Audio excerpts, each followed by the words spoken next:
Attention, attention, this is a brief warning. Disperse immediately or water cannon will be here. We are bracing now for a fourth night of protests in Northern Ireland. In connection with the incident, two 14-year-old boys have appeared in court charged with attempted rape. The charges were read to the teenagers by a Romanian interpreter. The United Kingdom woke to fire. Ballymena burned first a town of 30,000. Now the spark for 100,000 marching through Northern Ireland. Flames over Belfast, water cannons imported down, a girl attacked, two foreign charged, and a nation exploding in silence. Yet in London, Prime Minister Keir Starmer dismissed it as racism. His Home Office sent statements not help.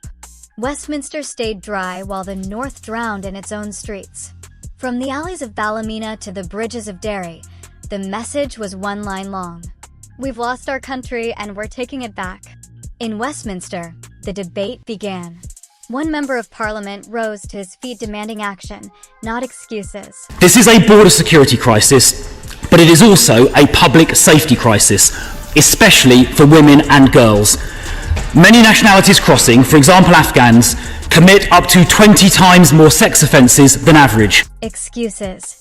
This is a border security crisis, but it is also a public safety crisis, especially for women and girls. Many nationalities crossing, for example, Afghans, commit up to 20 times more sex offenses than average. While Parliament debated compassion and control, a new order had already been signed. Keir Starmer approved the continued transfer of asylum seekers into Northern Ireland. Another 3,200 before Christmas. No line on security, no pound in emergency aid. Within the hour, the Belfast Telegraph revealed the cost. Local councils now fully liable for hotel bills and policing overtime. 4 million pounds a month in Ballymena alone. The directive carried Starr's signature. When pressed in the chamber, a minister replied without blinking, "London decides, you implement." That was the moment the North understood this wasn't representation. It was managed management by decree. By nightfall, Northern Ireland stopped waiting. What began as anger became ignition. Belfast burned. Porterone erupted and the smoke was visible from 20 m out. Police lines blacked under bricks and flares while chants of "send them back" rolled through the estates like thunder. Starr's order had reached its consequence. Hotels turned fortresses, local streets, war zones.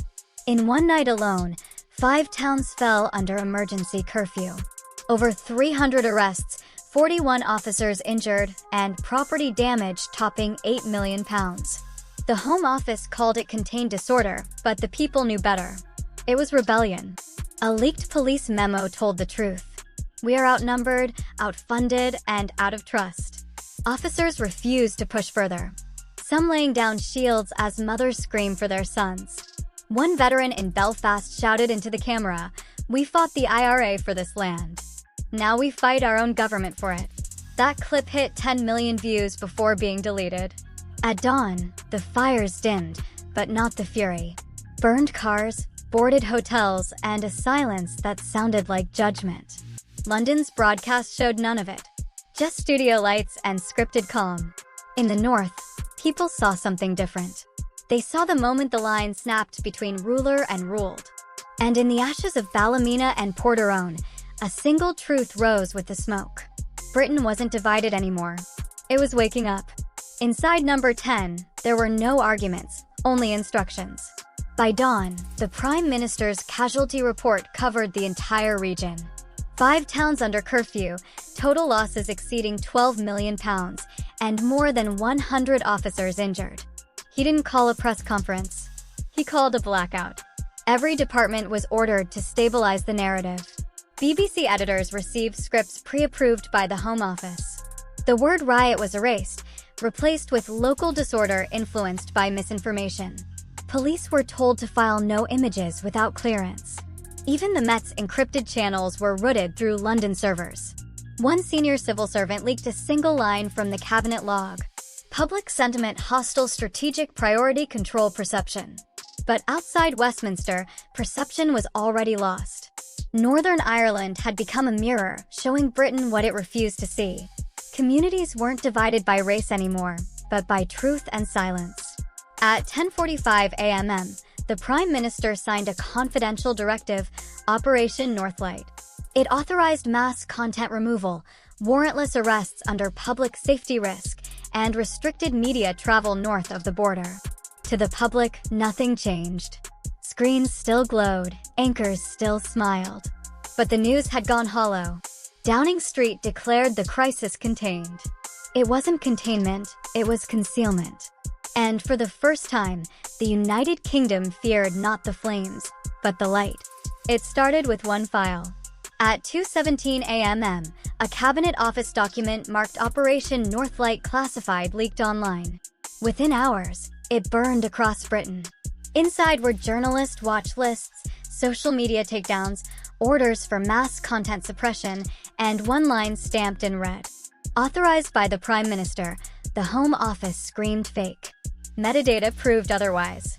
Then, a whistleblower surfaced. A communications officer from Belfast. Her statement was one sentence long. If the truth burns, let it burn everywhere. By morning, Northlight trended worldwide. Anchors vanished mid-broadcast. Police raided Belfast newsrooms. Every arrest confirmed the document was real. Westminster said control. Britain said treason. And for the first time, the government wasn't fighting disinformation. It was fighting discovery. No orders, no leaders, just rage turned silent across Belfast. Blank white signs filled the streets. Nothing written. Everything meant. Teachers stopped classes. Veterans turned their medals upside down. BC staff walked off air. 1 million screens went dark in protest. The government called it sabotage.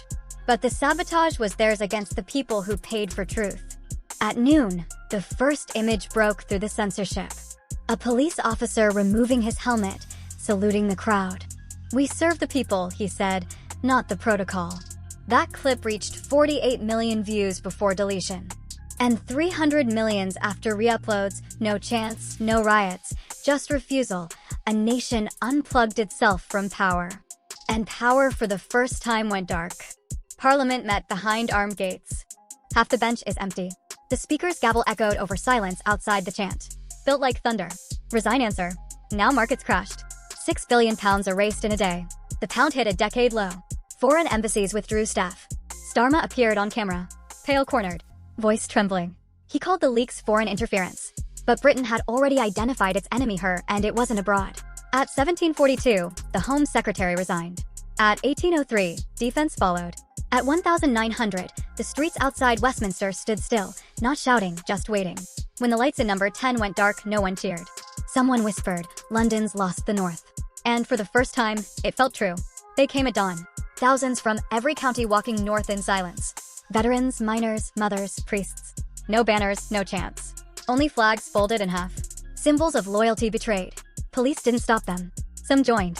Convoys from Glasgow and Leeds brought supplies. Farmers cleared roads so people could walk. It wasn't chaos anymore. It was purpose. At noon, 500,000 filled Belfast. Rain fell. No one moved. A single speaker played the anthem. When the line came, "Send her victorious." It was sung as warning, not worship. Cameras panned from faces to flags. And for once, Britain didn't look divided. It looked awake. Day 7. The palace surrounded, barricades gone, crowds silent, waiting. Inside, MPs shouted through fear. No one wanted to be the last loyalist. At 9:27, the motion was read. This house no longer recognizes the authority of the Prime Minister. Applause thundered from outside, not within. The King's address followed. National reconciliation. Too late. Stara's motorcade crawled through the rain. Windows blacked out. Faces pale behind glass. Downing Street gates closed at 2000 hours. The country didn't celebrate. It exhaled. For the first time in a century, Britain had changed government without consent and without permission. Morning came quiet. No headlines, no speeches, just a nation staring at itself and recognizing the reflection. In Belfast, murals covered burn marks. In Derry, candles still burned on wet cobblestones. In London, the silence of power had become the voice of the people. Great Britain, not broken, only unheard, was speaking again. And this time, no government could mute it. This is Brit Alert News. If you stand for truth, subscribe now because history didn't end in Northern Ireland. It began there.